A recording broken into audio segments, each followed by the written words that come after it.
अस्सलामुअलैकुम। कैसे हैं आप सब? अच्छे हैं ना?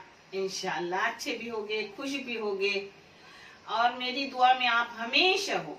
और मेरे को भी, मेरी फैमिली को भी आपकी दुआ की जरूरत है। जरूर अपनी दुआ में मेरी फैमिली को याद रखना। इंशाल्लाह दुआ करना भी एक सवाब है। अल्लाह जरूर अपने सबों की दुआएं कबूल करेंगे और हर घर को आबाद करेंगे इंशाल्लाह। ये चैनल मैंने बच्चों की तालीम के लिए निकाली हूँ। इससे जो भी फायदा आएगा जो बच्चे तालीम की जिन्हें जरूरत है उनको दिया जाएगा और आपको दिखाया भी जाएगा इंशाल्लाह। और आज मैं बना रही हूँ, पता है, शादी वाले बैगन का मसाला। जो शादी में बैगन बनाते हैं, इसकी फरमाइश बहुत से मेरी बहनों ने, बच्चियों ने मुझसे की थी, जो मैं आज बना रही हूँ। और इंशाल्लाह मसाला दिखा के फिर अलग टाइप से, शादियों के अलग टाइप, उससे बैगन भी बना के मैं आपको दिखाऊंगी पका के इंशाल्लाह। और उसको लगने वाली चीजें मैं आपको दिखा रही हूँ। चलो, ये अपने शादी वाले बैगन के शाक को मसाला लगने वाला, ये है 100 ग्राम मिर्ची, हाँ, जो साफ करके ली हूँ। अभी उसको बिखेरी तो बहुत होगी। ये है 25 ग्राम धनिया। ये है खोपरा 100 ग्राम, हाँ। ये लहसुन है, एक बड़ी सी गड्डी है, छोटी हो तो 2 लो। ये 25 ग्राम है बारीक चौकुन तिल। ये चौकुन तिल रहते हैं ना, चॉकलेटी रहते हैं उसके कलर, वो। और एक काले लंबे तिल है 25 ग्राम। अब इनको भूनूंगी, जो मैं आपको दिखा रही हूँ। एक इधर मैंने बारीक गैस करके अपनी मिर्ची भूनने रखी हूँ। ये बेडगी मिर्ची है, हाँ। एक इधर मैंने अपना खोपरा भूनने रखी हूँ, है ना, एक साथ सब हो जाएगा। ये बारीक गैस पे भुना जाता है ना, इसलिए टाइम हो जाता है। तो 2 बर्तन लेके 2 इधर भून रही हूँ। खोपरा भून के हो गया। गांव में ये खोपरा अंगारे पे भूनते हैं, नहीं तो गैस पे भूनते हैं, मगर वो उखली में कूटा जाता है। मैं मिक्सी में लगा रही हूँ, तो ऐसा काट के भून रही हूँ। अच्छे से भून गया खोपरा और मिर्ची भी अपनी भून गई। मगर मिर्ची भूनने के बाद उसको थोड़ा थोड़ा हिलाने का, हाँ। अब मैं इसमें लहसुन गरम कर रही हूँ। गरम चट्टे पड़ने तक लहसुन गरम करने का। लहसुन भी बारीक गैस पर से चट्टे पड़ने तक भूनने का।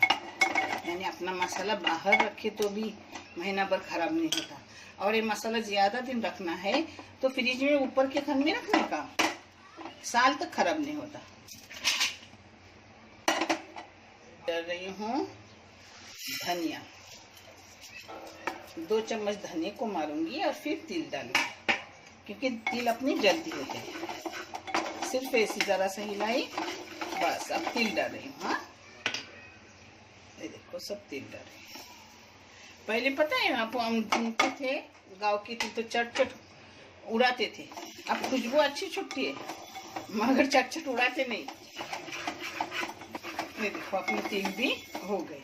अब बंद कर रही हूँ, मगर थोड़ी देर ऐसे हिलाऊंगी, यानी अपने जलेगे नहीं, हाँ। तिल और धनिया अपना सब भून के हो गया। ये मिर्ची हुई,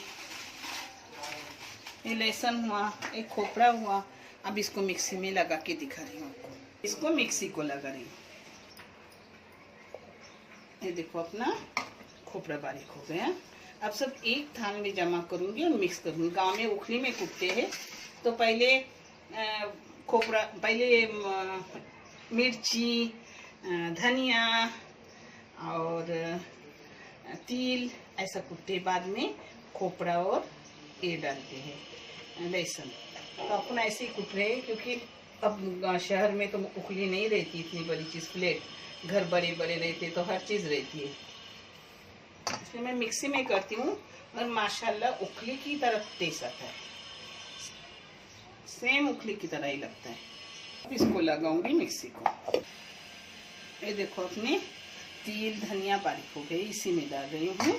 एक साथ सब कर रही हूँ और आपको बता रही हूँ। तो बारीक करूँगी, फिर इसमें लहसुन आधी बारीक होने के बाद लहसुन डालूंगी। अब इसमें डाल रही हूँ लहसुन, आधा मिर्ची हो गई। अब लहसुन में पूरी हो जाएगी। ये देखो, हो गया। ऐसे ही दर दर रखने का। हाँ, अभी सब इसमें मिक्स करूंगी। अब इसको एक जग कर रही हूँ। पता है मैं आपको बना के भी दिखाने वाली थी, मगर मेरी बेटी बोलती है नहीं, ये सिर्फ शादी वाले बैगन का मसाला डाल दो, अब बना के मत दिखाओ, क्योंकि मसाला जब सर्च करे तो निकले, इसलिए मैं अब बनाने वाली नहीं हूँ। इंशाल्लाह इसी मसाले से दूसरी बार बनाऊंगी और आपको दिखाऊंगी। हाँ,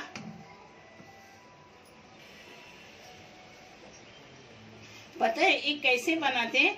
वो शादी वाला मैंने खाना डाली हूँ, यानी कोकनी शादी वाला खाना, उसमें बैगन में कैसा बनाती इस मसाले से वो दिखाई हूँ। उसकी लिंक मैं नीचे डालूंगी डिस्क्रिप्शन बॉक्स। ये देखो, अब इसको भर के रख रही हूँ। ये कैसे बनाती शाक वो भी आप देख लो। इसमें बनाते वक्त सिर्फ हल्दी और नमक जाएगा, इस मसाले में नमक नहीं डालती। और तिलकुट में भी नमक डालती हूँ, मगर वो दूसरा नमक लगता ही है जो तरकारी बनाती है। तिलकुट में थोड़ा सा नमक जाता है, क्योंकि ऐसा कोई तिलकुट खाता है ना रोटी के साथ जिसके लिए, और इसमें नमक नहीं जाता। तो नमक, प्याज, तेल और कोतंबीर, मिर्ची, ये सब कला के अच्छे से शाक भरो। देखने के लिए बहुत सारा शुक्रिया। जज़ाए खैर। अल्लाह हाफिज।